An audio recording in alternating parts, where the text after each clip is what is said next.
Well, although the weather hasn't felt all that warm and spring-like lately, we are starting to see it look a little bit more like spring outside. The magnolias are starting to bloom across the area. I took this picture yesterday. This is that star magnolia finally bursting with those blooms. We've had just enough of that warm weather with all of these rounds of rain. Starting to slowly see things green up and some flowers start to pop out. Now, it's amazing how it can vary from year to year depending on what the temperatures are. You know, back in 2012, we had record warm temperatures throughout that spring, and this is how it looked. Now, this was down in central parts of Indiana, but still, you can already see the woods were fully leafed out and green. Again, really unprecedented for this early in the season. So again, that was a very warm year. You might remember that. As we look at our current weather out there this morning, it's on the cooler side, but not too bad. We have temperatures in the mid-40s and mainly dry conditions as well. We see some damp roadways around Elida and Cable Road there where a brief shower moved through in the past hour. But overall, we're fairly dry in most areas with just a few isolated sprinkles showing up on the radar right now. We should see a mainly dry morning.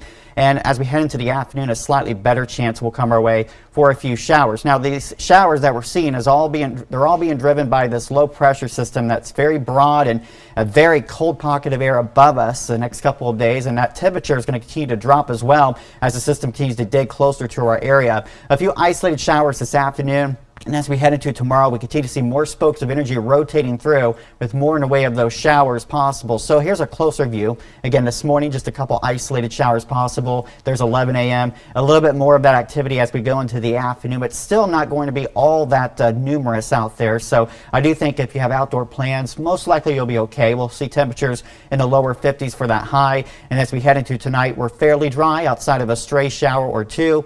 Here's a look at tomorrow morning at 6 a.m. It's a little cooler than this morning. We're down into the 30s again. And as we head throughout the day, here's a look at noon. A few scattered showers around. And as we go throughout the afternoon, we'll continue to see some more of those pop-up showers. And it's possible we could, like I mentioned in the last half hour, we could even see a few rumbles of thunder with these tomorrow afternoon, and possibly even a few pockets of what we call grapple, where it's kind of like the soft hail, or it looks like snow basically, kind of like snow pellets. So it's very soft. It kind of breaks apart in your hand.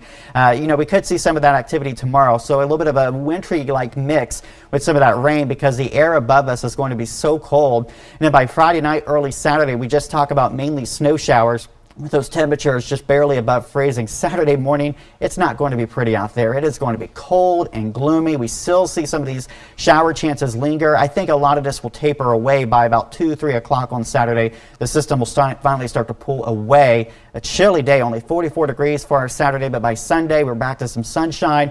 It'll be a much better day to get outside with a high of 54. But then next week, just as we're getting back to work, of course, it gets to 67 by Monday, 71 on Tuesday, 73 Wednesday. So if you've been waiting for at least a stretch of warmer weather, we do have that next week, but we still have more chances for off and on showers.